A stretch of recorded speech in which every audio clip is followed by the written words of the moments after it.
walk through fire for, or less dramatically, slosh every day through the cold and endless rain for. Edward.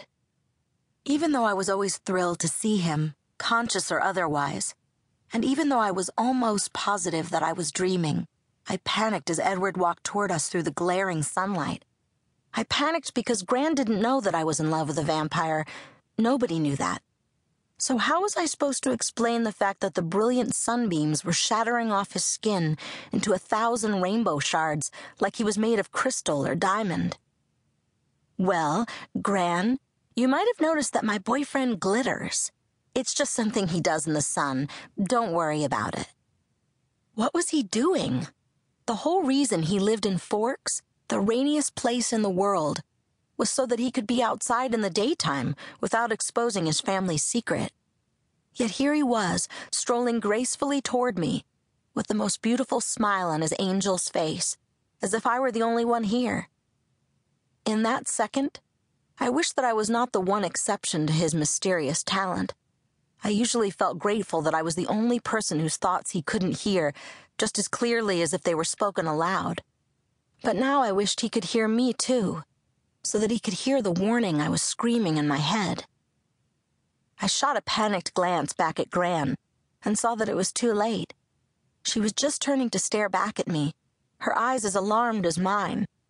Edward, still smiling so beautifully that my heart felt like it was going to swell up and burst through my chest, put his arm around my shoulder and turned to face my grandmother. Gran's expression surprised me. Instead of looking horrified, she was staring at me sheepishly, as if waiting for a scolding. And she was standing in such a strange position, one arm held awkwardly away from her body, stretched out, and then curled around the air, like she had her arm around someone I couldn't see, someone invisible.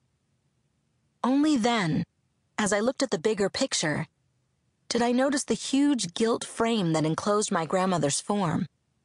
Uncomprehending, I raised the hand that wasn't wrapped around Edward's waist and reached out to touch her.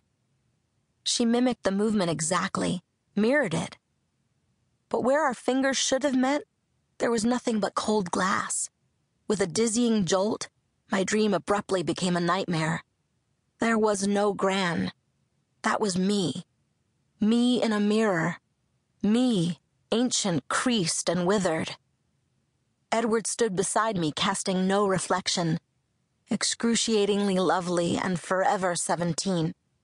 He pressed his icy, perfect lips against my wasted cheek. "Happy birthday," he whispered. I woke with a start, my eyelids popping open wide, and gasped. Dull gray light, the familiar light of an overcast morning, took the place of the blinding sun in my dream. Just a dream, I told myself. It was only a dream. I took a deep breath and then jumped again when my alarm went off. The little calendar in the corner of the clock's display informed me that today was September 13th. Only a dream, but prophetic enough in one way at least. Today was my birthday. I was officially 18 years old. I'd been dreading this day for months. All through the perfect summer, the happiest summer I had ever had, the happiest summer anyone anywhere had ever had, and the rainiest summer in the history of the Olympic Peninsula, this bleak date had lurked in ambush, waiting to spring. And now that it had hit, it was even worse than I'd feared it would be. I could feel it. I was older. Every day I got older, but this was different, worse. Quantifiable. I was 18. And Edward never would be. When I went to brush my teeth, I was almost surprised that the face in the mirror hadn't changed. I stared at myself, looking for some sign of impending wrinkles in my ivory skin. The only creases were the ones on my forehead, though, and I knew that if I could manage to relax, they would disappear. I couldn't.